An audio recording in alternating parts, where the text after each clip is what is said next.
Kaixo, ongi etorria. Proportzionaltasun konposatua dugunean, 3 magnitude ditugu, 5 datu badakizkigu eta bat falta zaizkigu. Orduan, askoz komplikatuagoa bada, konparatuz oan arte egin duguenarekin. Orduan, guazen azpimarratzea zeintzu diren 3 magnitude horiek. Az gaitezen irakurtzen. Ganadu zale batek, 84 kilo pentsu behar izan du 4 beiri aste batez jaten emateko. Orain hemen daude, batetik kiloak, zenbat kilo behar du pentsuana, bestetik zenbat behi dira, 4 behi, eta aste bete egondia janez. Bestean, zenbat kilo pentsu beharko ditu, orain, galdezen dute zenbat kilo, ezta? Zenbat kilo. 5 beiri 30 egunez jaten emateko, orain, hemen ditugu 3 magnitudeak. Batetik pisua, kiloarena, bestea behi kopurua eta bestea eguna. Orduan, galdetzen digutena jarriko dugu azkena, pentsua. Orduan, hasiko gara adibidez, behiarekin. Orduan, behiak, gero bestetik egunak, eta azkenik pentsua. Kilogramotan. Asko bera da. 4 beik jaten dute astebetean 7 egun direla, 84 kilo. Proportzioa egina dago. Orain, goazen ikustea, galdetzen digutena. Zenbat kilo, bukaera jar dugu, beharko ditu 5 beik, orain 5 beik jarri dut hemen, 30 egunez. Ikusten duzun bezala, daude 5 datu eta bat falta zaigu. Horrela ikusi behar dugu, egunekoak ez direlako, zuzenak edo aldeantzizkoa dira. Eta galdetzen dugu.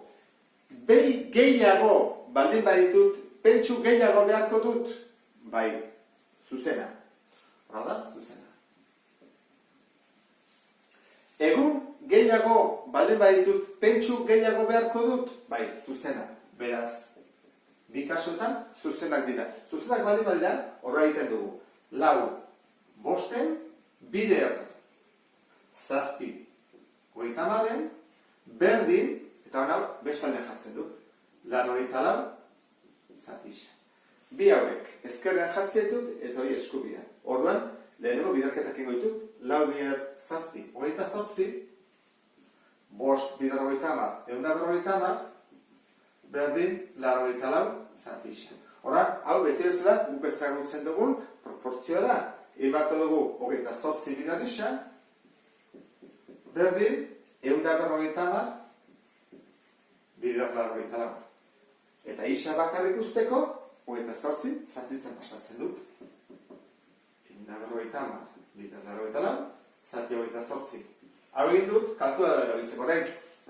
Jarriko dut 150, bider 84, zati 28. Eta atatzen zaizkit, 450.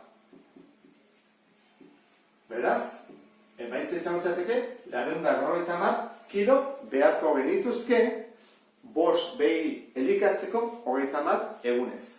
Lehenengo galdera erantzun dugu, orain goazen beste galdera honekin. Zenbat egunez elika daitezke 8 behi 120 kilogramokin. Beraz, orain galdetzen digutena da, zenbat egun. Eta esaten digute, 8 behi eta 120 kilo. Galdetzen digute, azkena jarriko dugu. Egunak, orduan, lehenago jarriko ditugu behiak eta kilogramoak. Adibidez, lehenago jarriko dugu, pentsua, kilogramotan, bigarrena behiak, eta azkenik egunak. Hasiko gara. Goian, zenbat kilo, 84 kilokin, behiak 4 ditugu, eta astebetez, 7 egunez, elika dezakegu. Orain, zenbat egunez, ez dakigu, elika daitezke 8 behi, 120 kilokin. Hozik ustean, zenbat egun arteatzen zaizkigun. Galdetu behar dugu, zuzena edo aldentzizkoa den. Pentsu gehiago baldin baditugu, egun gehiagorako dago? Bai, ezta? Zenbat eta pentsu gehiago, egun gehiagorako janaria dago. Oso ondo, zuzena. Hurrengoa, behi gehiago baldin baditugu, egun gehiagorako janaria dugu? Ez, lehenago bukatuko zaizkigu. Zenbat eta behi gehiago eduki, janaria lehenago bukatzen zaigu, egun gutxiago aguantatuko du janariak. Horran, hau ez da zuzena, da alderantzizkoa. Beraz, honi, buelta eman behar zaio.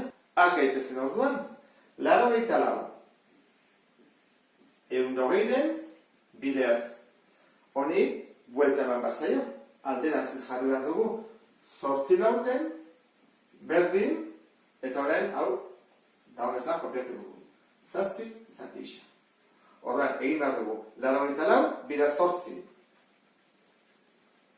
84 bider 8, berdin. 672.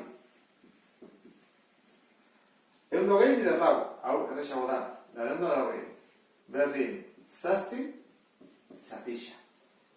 Bidertu behar dugu diagonalean, jarriko torrela, 672 isa, berdin, 7 bider, 480, eta isa izango litzake, biderketa hau egin, zati, 672. Egin ezagun, 7 bider, 480, zati, 672, eta 5 egun. Badakizte, programa hau dela prepateta zenbaki osoak atatzeko, gehienetan, ezta? 5 egun bakarrik atatzezkigu, gutxiago, zergatik behi asko ditugulako, orduan janaria lehenago bukatuko da. Ulertu dezuelakoan, beste bat arte. Agur!